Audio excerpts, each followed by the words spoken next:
የተወደዳችሁ የወንጌል ሚዲያ ቤተሰቦች ዛሬ የአንድን ጥንታዊ ማህበረሰብ ታሪካዊ እምነትና ማንነት ስር ነቀል በሆነ መንገድ የማጥፋት ዘመቻን ነው የምናየው። የኢትዮጵያ ኦርቶዶክስ ተዋሕዶ ቤተክርስቲያን ከብዙ ሺህ ዓመታት በላይ የዚች አገር የፊደል፣ የሥነ ጽሑፍ፣ የሕግና የስልጣኔ መሰረቱን አቆይታለች። ነገር ግን ይህ ታላቅ ተቋምና አማኞቹ በታሪካቸው ውስጥ ታይቶ በማይታወቅ ሁኔታ ዛሬ በአርሲ ምድር ከባድ መከራን እየተቀበሉ ይገኛሉ። ንጹሐን ይታረዳሉ፣ አብያተ ክርስቲያናት ይቃጠላሉ፣ ዘመናትን የተሻገሩ ቅርሶች ወደ አመድነት ይቀየራሉ። ይህንን ወቅታዊ ጥፋት ስንመለከት ግን አንድ ትልቅ ጥያቄ መነሳት አለበት። ይህ ድርጊት በድንገት የተከሰተ ነው ወይስ የታሪክ መጥፎ ጠባሳ መገለጫዎች አሉ? የታሪክ ድርሳናትን ስንገልጥ ዛሬ በአርሲ እየተፈጸመ ያለው ስልታዊ ጥፋት በ10ኛው ክፍለ ዘመን አክሱምን ካወደመችው የዩዲት ጉዲት ዘመነ መከራና በ16ኛው ክፍለ ዘመን ሀገሪቱን ካመሰው የግራኝ አህመድ ወረራ ጋር አስገራሚና አስፈሪ መመሳሰል አለው። በዚህ ዝግጅታችን የታሪክ መጽሐፍትን ምስክርነት በማድረግ ያለፈውንና የአሁኑን የጥፋት ስልቶች እያነጻጸርን የትውልድና የባህል መጥፋት ዘመቻዎችን እናያለን። እስከ መጨረሻው አብራችሁን ቆዩ። ታሪካችን የሚጀምረው ከዛሬ 1000 ዓመታት በፊት ነው። አክሱም የክርስትና የንግድና የስልጣኔ ማዕከል ሆና በዓለም ላይ በገናናነት በምትጠራበት ወቅት ከውስጥ የበቀለ አንድ የጥፋት ማዕበል ተነሳ።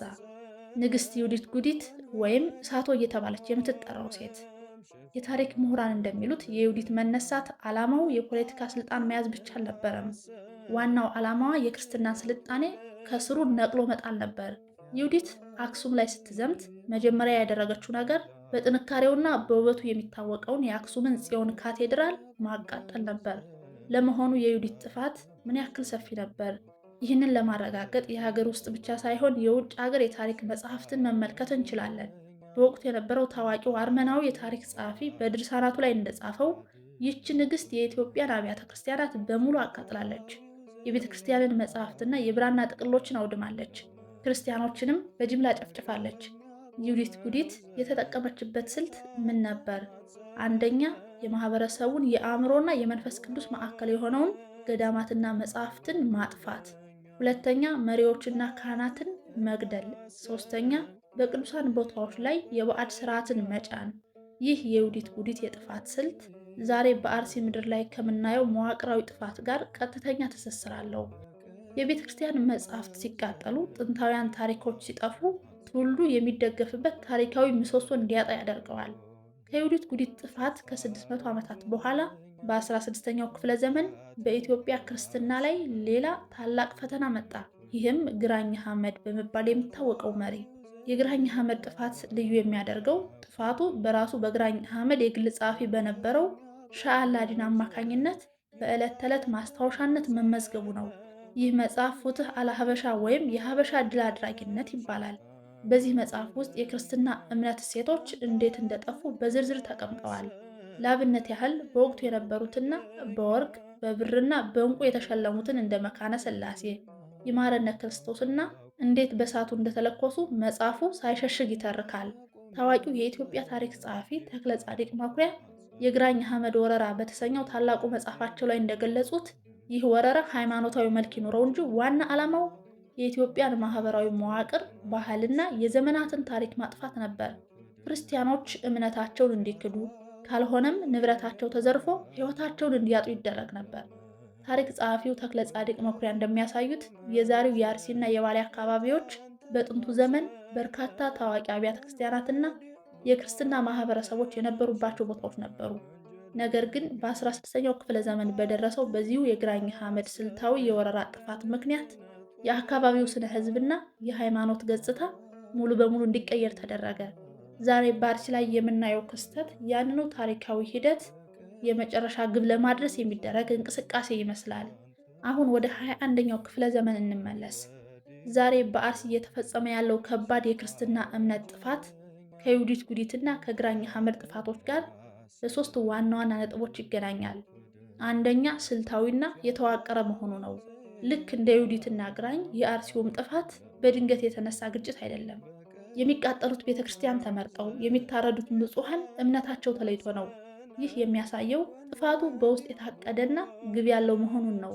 ሁለተኛ፣ የባህልና ማንነትን ማጥፋት ነው። የአርሲው ጥፋት ዓላማው አማኞችን መግደል ብቻ አይደለም፣ ምልክቶችንም ማጥፋት ጭምር ነው።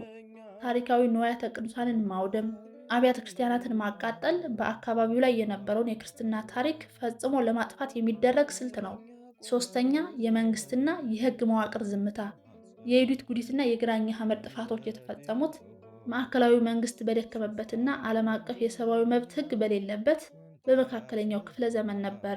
ዛሬ በአርሲ ግን ህግ አለኝ መዋቅር አለኝ በሚል መንግስት ስር ንጹሐን ሲታረዱና እምነት ሲጠፋ ዝምታ መመረጡ የዘመናችንን ጥፋት ይበልጥ አስከፊና ታሪካዊ ተጠያቂነቱን ከባድ ያደርገዋል። በአርሲ የሚኖሩ ክርስቲያኖች ዛሬ የሚከፍሉት መስዋዕትነት በታሪካችን ውስጥ ሰምተነው የማናውቀው አይነት አሰቃቂ ነው። አባቶች በልጆቻቸው ፊት ይገደላሉ። እናቶች በሃይማኖታቸው ምክንያት መከራን ይቀበላሉ። የቤተ ክርስቲያን ደወል ድምፅ በጭንቀትና በዋይታ ይተካል። ይህ ጥፋት የአንድ አካባቢ ብቻ ሳይሆን የጠቅላላው የኢትዮጵያ ኦርቶዶክስ ተዋሕዶ ቤተ ክርስቲያንና የሀገሪቱ የጋራ ታሪክ ጥፋት ነው።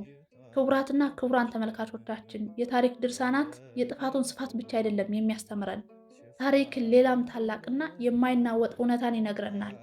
እሱም የኢትዮጵያ ክርስትና በፈተናዎች ውስጥ የምትጸና እንጂ የምትጠፋ አይደለችም። ዩዲት ጉዲት አክሱምን ብታጠፋውም ክርስትናው አልጠፋም። በዛጉዌ ነገስታት ዘመን ይበልጥ አብቦ የላሊበላ ድንቅ ውቅር አብያተ ክርስቲያናትን ወለደ። ግራኝ አህመድ ሀገሪቱን በእሳት ቢያጋያትም ህዝቡና መንግስቱ ተባብረው በደብረ ሊባኖስ፣ በጎንደር ስልጣኔዎች ታሪካቸውን አደሱ። ቤተ ክርስቲያንም ከአመድ ላይ ተነሳች። የአርሲው መከራ የመጨረሻው ምዕራፍ አይደለም። ዛሬ የሚፈሰው የቅዱሳን ደም፣ የሚቃጠለውም ቅዱስ መቅደስ የቤተ ክርስቲያንን መሰረት ይበልጥ የሚያጠነክር እንጂ የሚያጠፋ አይደለም። ነገር ግን እኛ የዘመኑ ትውልዶች ታሪክን የመመዝገብ ድምፅ ለሌላቸው ወገኖች ድምፅ የመሆንና እውነታውን ለዓለም የማሳወቅ ትልቅ ኃላፊነት አለብን። ዛሬ በአርሲ እየተፈጸመ ያለውን ግፍ ዝም ካልን የታሪክ ተባባሪዎች እንሆናለን። ስለዚህ እውነታውን እንወቅ፣ ታሪካችንን እንመርምር፣ ለአርሲ ክርስቲያኖች አለንላችሁ እንበል። ስለተከታተላችሁን እናመሰግናለን። ዝግጅቱ ለሌሎች እንዲደርስ ላይክ እና ሸር ማድረጋችሁን አትርሱ። በግፍ ለተገደሉ የመንፈስ ቅዱስ ልጆች እረፍተ ነፍስን፣ ለመላው ኦርቶዶክሳውያን መጽናናትን ቸሩ እግዚአብሔር እንዲሰጥ እንመኛለን። ለዛሬው እዚያ በቃን። በቀጣይ እስከምንገናኝ ሰላም እግዚአብሔር ከሁላችን ጋር ይሁን። ሀገራችንን፣ ሕዝባችንን እግዚአብሔር ይጠብቅ።